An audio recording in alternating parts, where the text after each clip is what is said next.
Hey everyone, welcome back to this channel. I'm Vivek Dhakar and I hope you all are doing well. So in this particular video, for the first time, I'm going to discuss a meteorology topic which is atmosphere.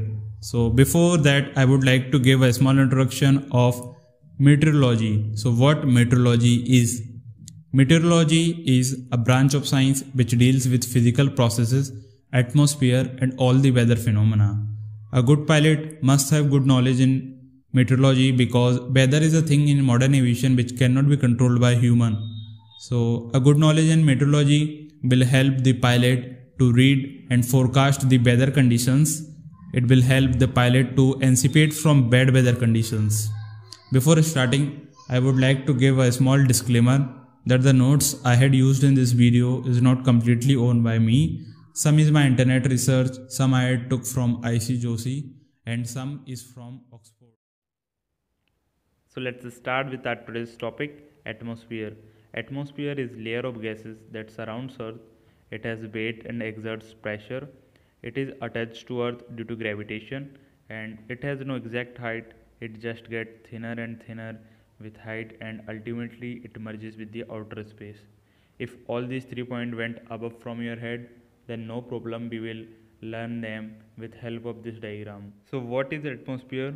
The layer of gases you are seeing is atmosphere. Second point, atmosphere has weight and exerts pressure. So these layer of gases exert some pressure at ground or any level and it varies at different heights. So we will learn that too. Let's take an example of place. Suppose this place is on ground and this is a flight cruising at higher altitudes. So column of air above this ground place is this much and above this cruising plane is this much. So obviously the column of air is more here as compared to here and so is the pressure. Pressure at the ground level is more as compared to this flight. So now we know that how pressure varies with different height being more on the ground level as compared to higher levels. The gravitational pull of Earth reduces with height and so is the atmosphere. Why so? Because atmosphere is attached to Earth due to gravitation. As gravitational decreases, the atmosphere decreases and ultimately the atmosphere merges with the outer space and there is no exact height where the atmosphere ends. Hope these 3 points are completely clear now. Let's talk about the constituents of atmosphere. So these four are the main constituents of atmosphere by volume. Nitrogen being at 78.09%, oxygen 20.95% and so on. Plus traces of these all gases are also found in atmosphere. Some of gases are being concentrated more in industrial areas. Gases reduces with height, supplementary oxygen is needed above 10,000 feet. So simply while flying above 10,000 feet, a supplementary source of oxygen is needed because in atmosphere above 10,000 feet level, the oxygen is not sufficient for normal breathing. And you may have seen that Cessnas and other non-pressurized aircraft are not recommended to fly up to this level. So here we have nitrogen is to oxygen ratio which is 4:1 by volume and oxygen is 1/3 of nitrogen by weight. So this is not generally important for flying purposes but question on this may can came in your exam and the proportion of constituents remains constant up to a height of 60 km. So this text I had taken from IC Joshi and in some other books it may can vary by 10 to 20 km. In Oxford, if I am not wrong, 80 km is given and atmosphere up to 80 km called homosphere and above that heterosphere. Coming on to our next page, we have greenhouse gases. I'm sure that you had studied this topic in your school days in science subject. So water vapor, CO2, O3, methane, these gases are called greenhouse gases. They partially absorb terrestrial radiation. Terrestrial radiation is the long wave radiation emitted by Earth and by trapping them, these causes the earth warm. The greenhouse gases is a main cause of ozone layer depletion and they also promotes the global warming.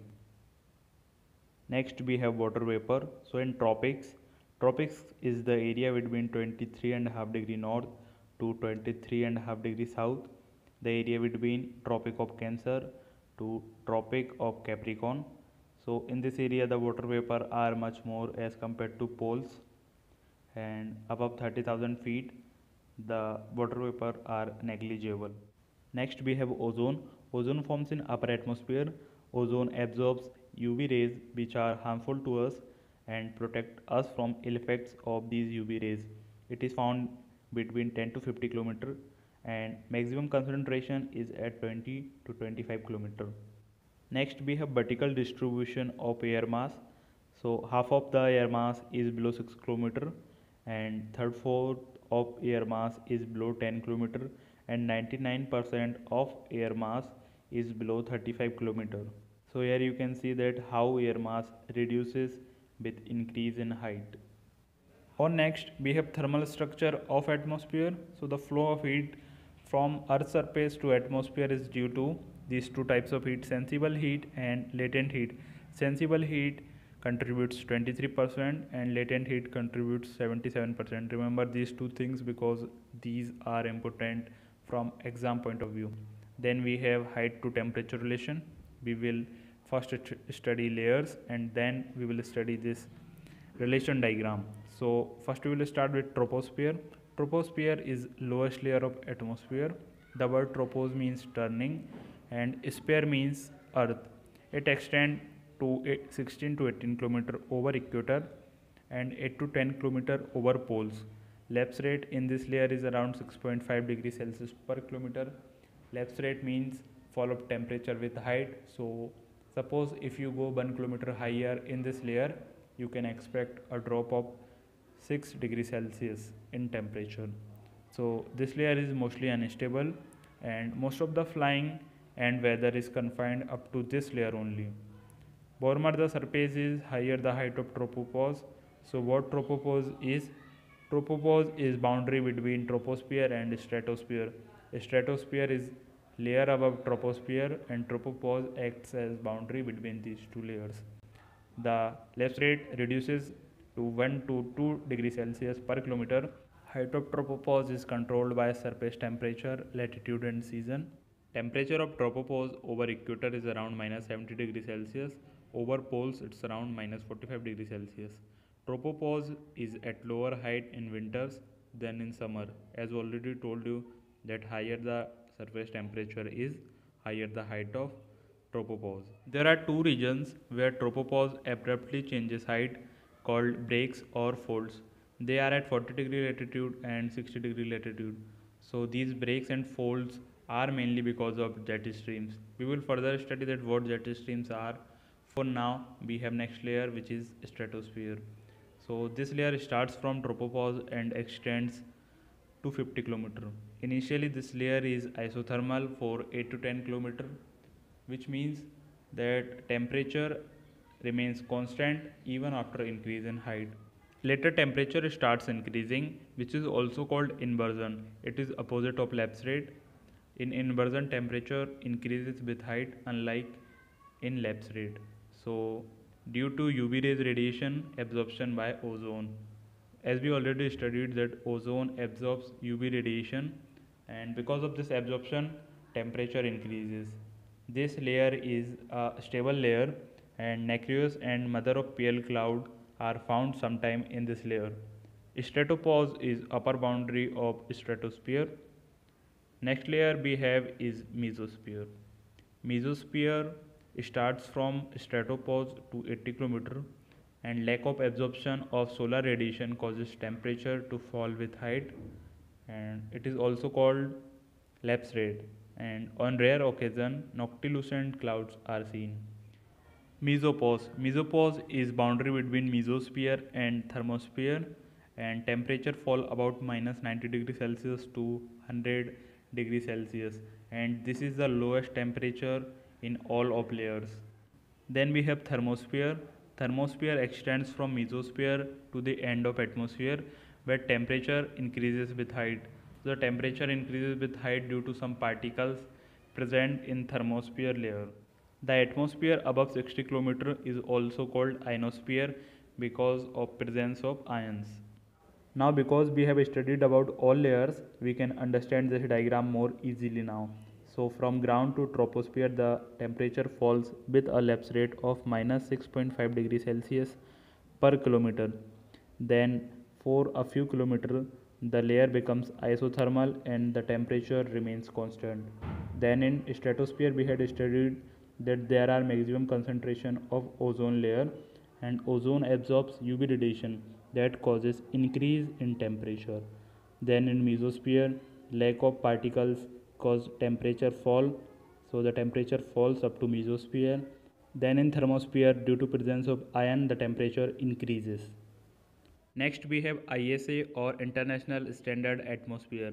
So for purposes like design and testing of aircraft, evaluation of aircraft performance, calibration of altimeter, and for other instruments we need a average atmosphere. So that's why this International Standard Atmosphere came into frame. So these values are averaged of all values and is used for many purposes. Temperature at mean sea level is assumed to be 15 degrees Celsius. Pressure at mean sea level is assumed to be 1013.25 hectopascals. Density is 1225 gram per cubic meter, and so on. So remember these all values. These will be useful for calculation while flying or to solve questions. Then we have ISA deviation. ISA deviation is the difference between actual and ISA assumed values. So formula to find ISA deviation is actual minus ISA.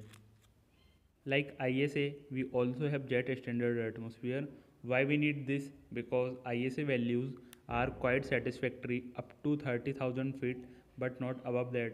That's why we needed jet standard atmosphere. In this the values are almost same. For mean sea level we have same temperature as ISA. The lapse rate is 2 degrees Celsius per 1000 feet, and as per jet standard atmosphere we have no tropopause. Now we had successfully completed the first chapter of meteorology, atmosphere. I hope you had at least learned 1% from this video. Let me know in comments. Let me know in comments that what I need to improve with this video. Also, I had uploaded videos on topics like best books for DGS exam preparation, a day in life of a student pilot, computer number complete process. If you want to check these videos, I will put link of these videos in description. Also, if you are new to this channel, consider subscribing because I keeps uploading aviation related stuff on this channel.